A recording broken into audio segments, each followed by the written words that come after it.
ये कहानी है मधुपुर की, जहाँ त्रिशा एक अनाथ लड़की थी जिसका इस दुनिया में कोई नहीं था।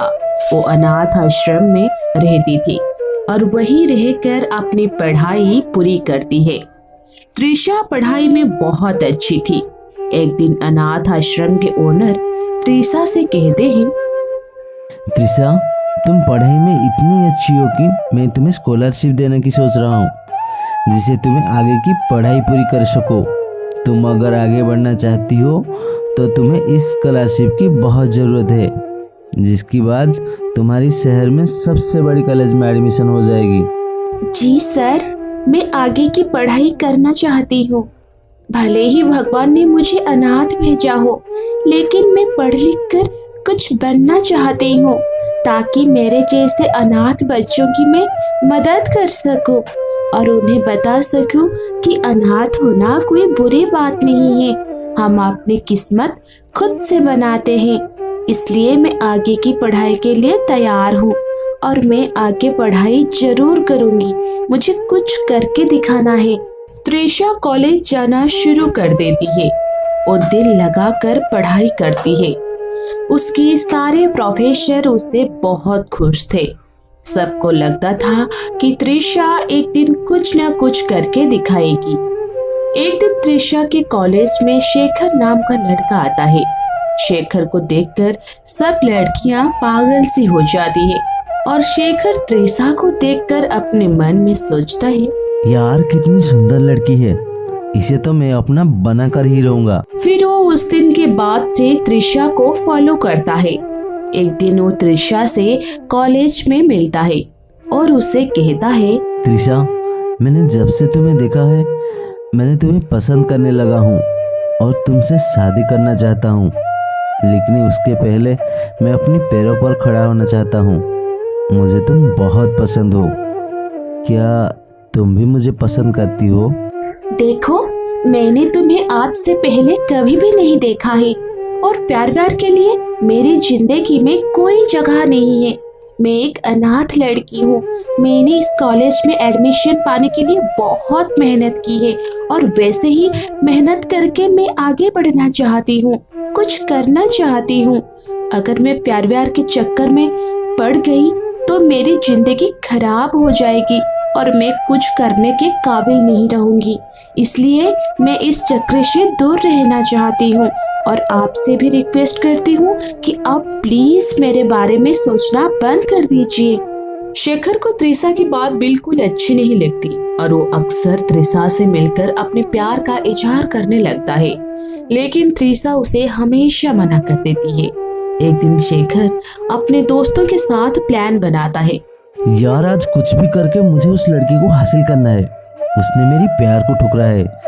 मुझे कुछ भी करके उस लड़की को अपने प्यार के जाल में फंसाना है। बस कुछ ऐसा आइडिया बताओ कि जैसे कि वो मेरी प्यार में पागल हो जाए। देखो, हमारे पास यही एक ही तरीका है। हम कल उसको छेड़ने की नाटक करेंगे और तुम अचानक उसकी इज्जत बचा लेना।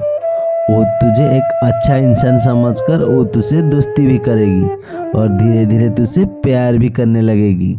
इससे अच्छा आइडिया तो हो ही नहीं सकता। कोई भी लड़की इस प्लान में पागल हो जाती है। मेरा मानो तो यही सबसे अच्छा प्लान है।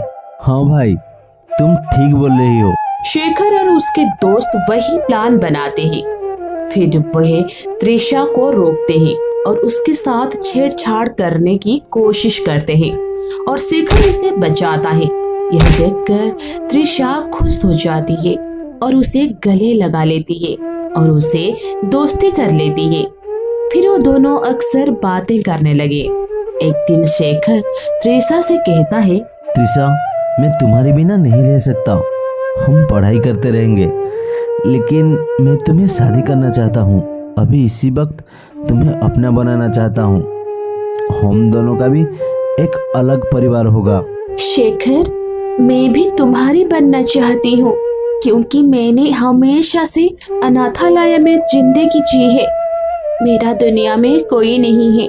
दूसरों के बच्चों को जब देखती थी कि उन्हें उनके माँ बाप कितना प्यार करते हैं, तो मैं हमेशा अपने आप को कोसती थी कि मेरा इस दुनिया में कोई नहीं है, लेकिन अब मैं बहुत खुश होती हूँ कि मेरा अपना कोई है जो मुझे खुद से ज्यादा प्यार करता है, और कल को तुम्हारे साथ मिलकर मेरा भी अपना ही परिवार हो जाएगा। शेखर उसे प्यार की जाल में कुछ इस तरह फंसाता है कि वह उसकी तरफ पिघल जाती है, अपने आप को सिर्फ उसका बना देती है। मैं तुम्हें पाकर बहुत खुश हूँ Shekhar, I love you.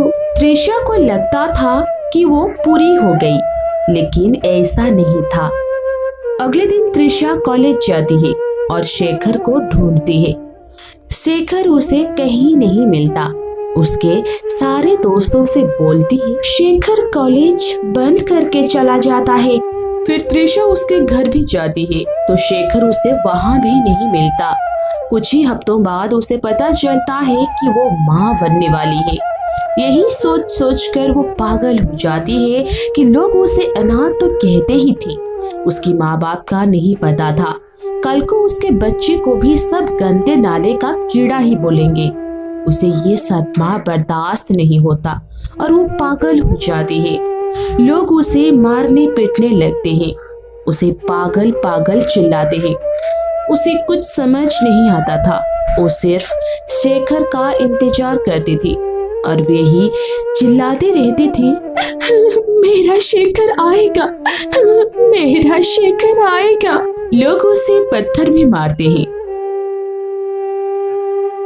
Shekhar के इंतजार में त्रिशा का टाइम पूरा हो जाता है। उसे कभी भी बच्चा हो सकता था और वो शेखर का ही इंतजार कर रही होती है।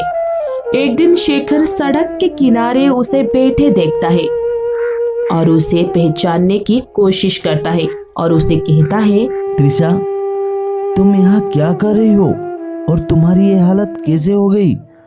मुझे बताओ जरा, मैं जानना चाहता हूँ तुम्हें क्या हुआ है। त्रिशा, तुम ऐसे कैसे हो गई और तुम माँ बनने वाली हो? त्रिशा, कुछ तो बोलो। लेकिन त्रिशा शेखर को पहचान नहीं पाती और ना ही उसे कुछ कहती है। आसपास के लोग ही शेखर को बताते हैं, पिछले 9 महीने से ये लड़की पागल की तरह सड़क पर घूम रही है, लोगों से मांग मांग कर खाना खा रही है और किसी शेखर का नाम लेती रहती है। शेखर को अपने किए का बहुत पछतावा होता है और वो उसे घर ले जाता है, उसकी देखभाल करता है, उसे डॉक्टर को दिखाता है, जिससे उसकी दिमागी हालत ठीक हो जाती है। कुछ ही हफ्ते बाद त्रिशा एक लड़की को जन्म देती है। शेखर त्रिशा का भी और अपने बच्चे का भी दोनों का बहुत अच्छे से ध्यान रखता है। धीरे धीरे त्रिशा की दिमागी हालत भी ठीक होने लगती है और वो तीनों एक साथ बहुत खुशहाल जिंदगी जीते हैं।